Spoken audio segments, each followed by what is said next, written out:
In other words, see, we got to go beyond understanding this, that sometimes all we think is the presence of God is resting because the song was good. What happens when the music stops? Did he keep going? Where is the presence of God in your life? I don't want the presence of God in the woods. I want it in me. Yeah. Amen. Now David said, now listen, leadership before David knew it was in the woods. But for Saul, the Ark of the Covenant was not important. What was important to him was his influence, his popularity, people liking him. Church, let me just tell you, I didn't get in the ministry to be liked. I didn't become a preacher to be liked. I became a preacher because I want to usher in a move of God in my generation. Where the presence of God isn't just resting on certain individuals, it's just resting on an entire body. Come on, church. Until I find a place for God. Until I find somewhere where God can rest. And here's the thing about David. David said, you know what? It's bitter and it's sweet. Come on, the things that I have to go through to bring the presence of God, but the sweetness when He comes to my city. When He comes to my city. In other words, it's going to cost me something. I'm going to have to gather. I'm going to have to organize. I'm going to have to invest. But the thing is that this is what we're doing. You know what, church? My greatest investment is not Wall Street. It's not the stock market or real estate. My greatest investment is the presence of God. And I know this, that when I invest in the presence of God, there are divine dividends that I may not experience right now, but I am going to experience in eternity. Are you hearing what I'm saying? There is now and there is also then. And I will tell you this. It says, until we find a place for the Lord, a dwelling place for the mighty one of Jacob. Oh, come on. That excites me. So when Solomon's talking about David's passion to bring the presence of God back to his city. Well, that's a long story. I'm not going to get into that. He went and got the presence of God out of the woods. Church, you know what this conference is about? It's about bringing the presence of God out of the woods into the forefront. Because when God's presence is in the forefront, what begins to happen? Revival hits a place. Awakening hits the place. And when the Ark of the Covenant came in, guess what happened? Revival hit Jerusalem. Because the presence of God got put back in its proper place. Because revival can't happen, even in America, without the presence of God in its proper place. But revival can't happen in me if the presence of God is not in its proper place. Once it's in its proper place, look out. The fire is going to fall. Look out. Everything in its way is going to be consumed by the mighty power of God. Look out. The church, I said all that to say this. It isn't just because when the presence of God, people healed, people delivered, people saved. That is when God is resting. Thousands of people born again, multitudes coming, all that we believe in God for. It's that added, but also listen to what happens. If you look down in verse 9, I love this. Let your priests be clothed with righteousness, and let your saints shout for joy. Yes. Because when His presence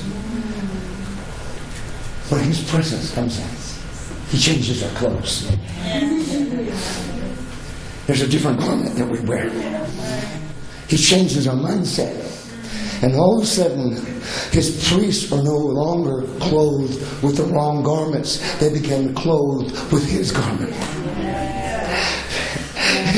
In other words, there's righteousness in the house because the presence of God is coming in. There's no, you don't even have to preach on it, but yeah, this is the presence of God brings righteousness. And I love this. And then Solomon, now notice that he said these words in verse 10. He says, for your servant David's sake, do not turn away your face of your anointed. Listen to this. I want you to hear this.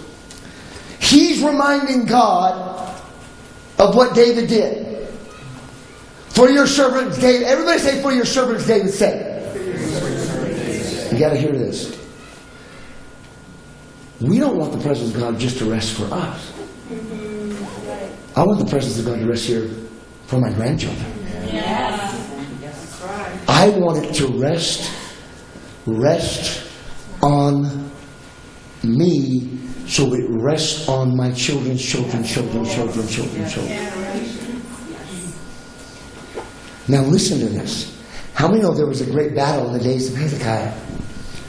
How many remember that? How many remember there was a great battle in the days of Hezekiah? In the days of Hezekiah, I want you to see this. I'm going to have to get to my note.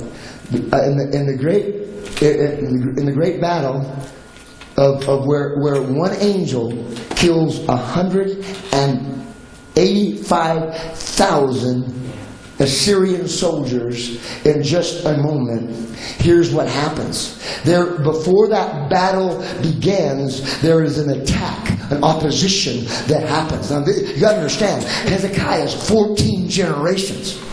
14 generations later. But listen, so Hezekiah goes to the prophet Isaiah and says, Isaiah, listen, you need to get a hold of God. We're in a crisis. And in 2 Kings 19:34, God gives the prophet a word. This is why I want God to rest on southern Utah. Not just so that we can have a good meeting, that so years from should Jesus tarry, He's still resting in this place. Because I got a text today, one of my good friends, a pastor, passed away, 86 years old this morning.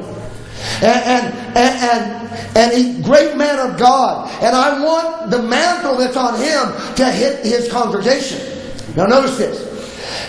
Isaiah is praying for deliverance of the city of Jerusalem. And notice this is what God said. God says, for I will defend this city to save it.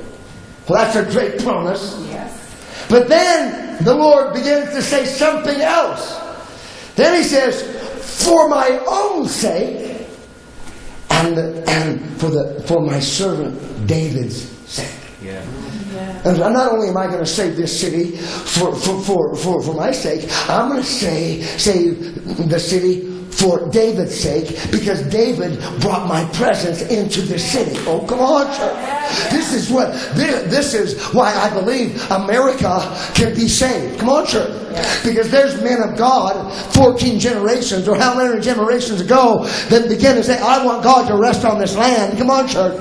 And God can save this country. Come on. Because they made a vow. They made a covenant with God. Now, church, I don't know about you, but there's going to be a moment, should Jesus tarry, that my granddaughter, my grandchildren could be in a crisis. They could be crying out to God. And you know what I want them to understand? I want them to not only that God will save them, but for the sake of grandma and grandpa, because they made a covenant with me to bring my presence into a generation. Oh, come on, church. I'll save them. Oh, that makes me want to shout right now. Well, listen, folks. Here's the reality. For his sake. Now, He did that. I want to close now, because it says in verse 14, and this is a promise. God made this promise. Well, let's look at verse 13. For the Lord has chosen Zion. Now you can put beaver. Yeah. Say beaver. Beaver. For the Lord has chosen beaver. Little town. Yeah. Out in the middle of nowhere. Come on, church. In a country, in a land where people say, well, no, the presence of God can't exist there. For, look at this. He has desired it for His dwelling place. Amen. Yes. I have desired it. Woo! Amen. He has. He desired desired for His dwelling place. Yeah. It means He's the one that chose. I'm going to. Now, I never see David. I never see God telling Moses.